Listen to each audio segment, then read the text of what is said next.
Have you noticed that the moment you stop trying, or the moment you just stop caring about the outcome or what would happen, this is the moment when things are actually starting to work out the way you want? And the same would be with the way around. The more you want something, the more pressure you put on yourself, the less things actually work out, and maybe you're even ruining what could be working out because you care so much. And it might seem like a paradox, but it's actually the law of detachment. And I can see plenty of examples in my own life. The moment when I just stopped caring and let go about counting calories or obsessing about my exercising and just prioritize going with the flow and just acknowledging that sometimes I will have some events, so I will eat more calories, and on some days I will not be able to work out. This is the moment when my physique actually got much better, and of course over the years and with consistency my body looks better and better regardless whatever happens in my life, because I let go. I detached myself a little. And the same I did with a job and going for the interviews. I actually got the job offer for the job that I didn't want to go for an interview for. I didn't really feel like I'm feeling like it, and I was not prepared. I didn't stress, and at the end of the day this is the job I got because I didn't really put that much pressure on myself that I need to succeed, that I need to show my best self and then perhaps ruin it because of that, all that pressure, all that stress. But then on the other side with, for example, healthy eating for me, the moment when I obsess about healthy eating and that I need to eat everything super healthy, this is the moment when my brain is reminding me about all the cookies and all the sugar that I could be eating. But the moment when I just think that, no, I will have a balance, and if I want to eat something else, I will. This is the moment when my body doesn't really tell me that I want to be eating all this fast food or all that junk food, because there is not really that pressure again, that restriction that I feel like there is no other way, just this one. And this is all connected with the law of detachment. And actually detachment is one of the hardest part in life, because the majority of things that we do is wired by emotions. But once you master it, it is truly life-changing, not only for yourself, but also for your career, for your relationships, for your fitness, for anything that you really want, for all the aspects of your life. And to make this video, I needed to make a lot of research about law of detachment, because it took me a while to understand what it truly is, because there are so many misconceptions around it, and there are so many fans of, for example, manifestation and woo things that makes law of detachment sometimes misinterpreted, or perhaps describe it as not a full picture. And I like facts and research and evidence, because for anyone new here, I'm Justina, I'm an occupational psychologist and empowerment coach, and I love anything and everything connected with psychology and neuroscience and improving your mental health and physical health. And the law of detachment is a little bit rooted in spirituality, but it also has roots in psychology. And the law of detachment states that in order for us to achieve or manifest all our desires, we must release attachment. We must detach ourselves from the outcome. And it's all about separating ourselves and our emotions from the final goal. But it is definitely not about I don't care, whatever will happen, I don't mind, I'll take whatever life will bring me, I'll just go with the flow. It's not about that type of attachment. It's all about taking away that pressure from yourself and not stressing yourself about the outcome, because sometimes certain things are really out of our control. So it's all about focusing on the journey, doing as much as you can, whatever is in your power. And if the outcome will be exactly the way that we predicted, that's great. But if it's not going to go the way we want it, well, then that's life, but we're okay with that. We're not seeing the world in a black or white colors. We see that there is a lot of gray and a lot of shades of gray, and that's fine. We need to be a little bit more flexible, but it doesn't mean that we cannot go into direction that we want. And the law of detachment, or detaching yourself, actually is the answer for achieving all our goals or creating a happier life, because it provides us the freedom. We can free ourselves from the outcome of our goals, of all our actions. We do as much as we can, but if the things are not going the way that we want, it's okay. Either way, at least we tried. So it allows us to accept whatever will happen, whether it's going to be something good or something bad, and it encourages us to accept whatever it is. So it is a little bit about being open-minded and being flexible, but it is about the reality of life. There is so much we can do, and there are so many things that we do not have control over, and sometimes life will happen, sometimes life will throw shit at us, probably even multiple times, and some people might be less lucky than others. So the law of detachment, or detaching yourself, is actually the answer or a guide how to go through those challenges, how to still keep on getting motivated to achieve those goals, how to set yourself goals and stay on track and enjoy the journey rather than the end goal. And you might be wondering why law of detachment actually works, and why would it? And the answer is in surrendering the control. You can't control others, you can't control every single aspect of your life. You can control just probably this much, and the rest you just need to let it go.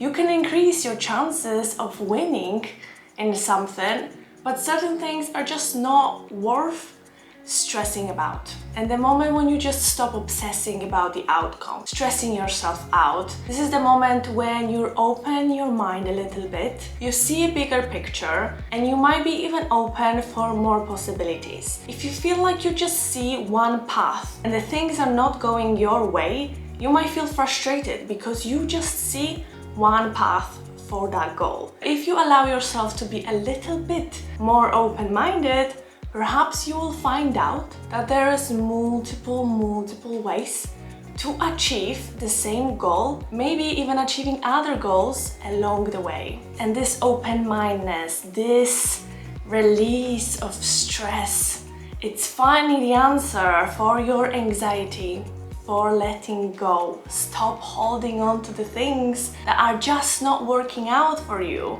and allowing to change your plans. Do you think that when I was a child, I thought that I will be living in London? Of course not. I thought that I will study in Edinburgh, and because I didn't get in, I decided to study in Leicester, which is another city in England. And after a year that I didn't pass, I was studying math for a year in Leicester, which of course I didn't predict as well. I decided to study in London, and here we are. So do you think that this is what I planned? Of course not. But I don't regret any decision, and thankfully I was open-minded. I didn't really have another choice, but I was open-minded, and my family and friends were open-minded as well and supportive of my decisions. And thanks to that, I am the person I am today, and this is where I am today. So now that you see that law of detachment is pretty cool idea, and it is really beneficial, because when you're more flexible, it's harder to bend you. It's like a wood. The more flexible wood it is, the harder it is to bend it. But if you're strictly going to your goal with one path only and something will push you, like a wind, you might easily break because you're too hard to be flexible. So we want to introduce this detachment of the outcome, detach our emotions of the outcome of the goals. It doesn't change the fact that it is very, very hard and requires practice, because it is easy for me to say,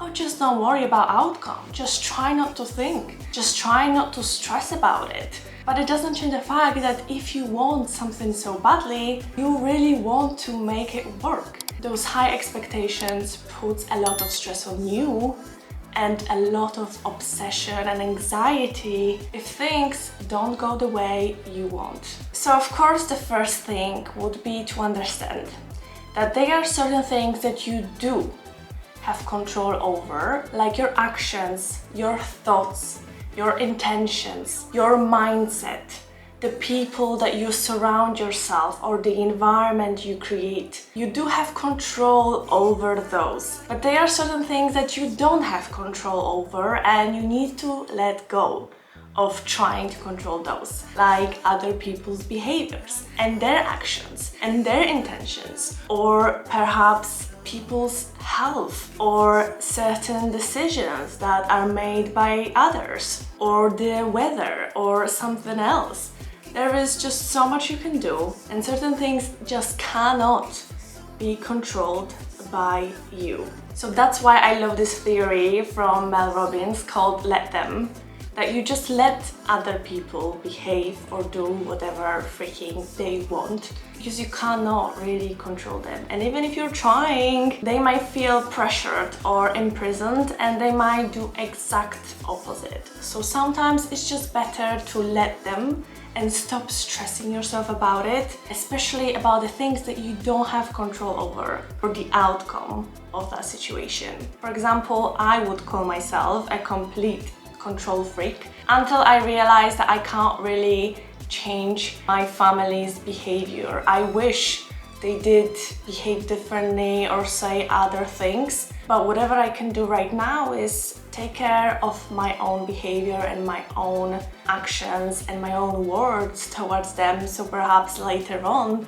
their reaction will be different. And I do have in my family few toxic members, but I realized that I cannot control them. I cannot keep on punishing them for the way they are, even though they might not just be aware of what they're doing. And if I choose to hang out with those family members, I do accept the reality, however it is. It doesn't change the fact that I don't spend a lot of time with those people, because it does negatively impact my mental health and later on my decisions. And for example, with friends that I found toxic because they were just making every single meeting about them, and I felt like I'm trying to be undermined every single time I see them, and I was putting too much effort than I was receiving, I just decided to let them go, to cut them off. And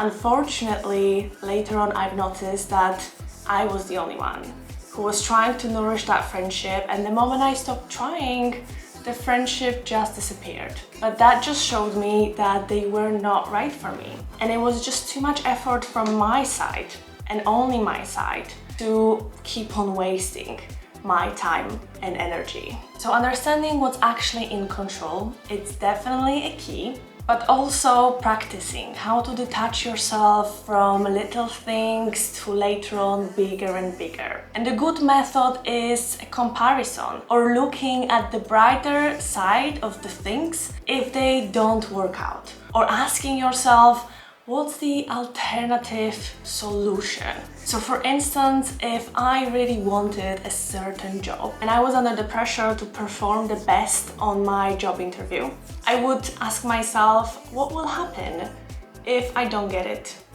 How would I feel? What's the good thing about not getting this job? What would be the alternative solution? What not getting this job would allow me to do? Perhaps I would not need to spend that much energy to learn more things. Perhaps I would have more time for my hobby. Perhaps I would feel a little bit safer, because changing the job sometimes it's a little bit of an effort to adjust to new environment, to meet new people, to learn new things. It's a really intense time. So perhaps staying in your current job position, that would allow you to feel a little bit more stable, more safer, and put that energy into something else. Or perhaps there is something bigger just around the corner if you're not getting this job now. Because every single month, every single year, there is more and more job opportunities, and perhaps your next job is going to be much, much better than the one that you didn't get. How many times you're actually glad that something didn't work out? Because after some time, you actually see that maybe it's for the better. It's okay. You accept your reality because people are really, really adjustable and they adapt really easily to each situation. When you are invested in one specific outcome, you need to realize that it makes you a little bit close-minded on other alternatives, on other opportunities that are around you. And it's so easy to forget that there is another way to live your life. Another great example is from my coaching client who thought that she will be a mom by the age of 30 with the guy who she was supposed to marry. But unfortunately it turned out that he was a drug addict and she needed to call off the wedding. And after that she had a lot of time to heal, and unfortunately she was not able to find another partner that she wanted to spend life with or have a child with. So she had to adjust and she decided that she will have a child on her own. It was something that she didn't plan, definitely, ever.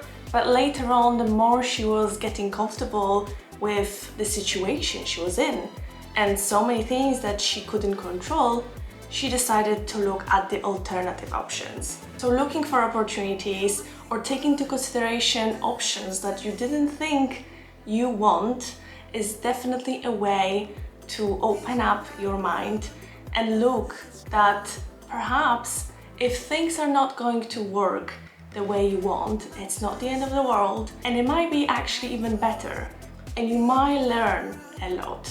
And I do understand where this attachment comes from, because we love or we want to have certainty. We want to be sure about things. But the only thing that is certain in life is uncertainty.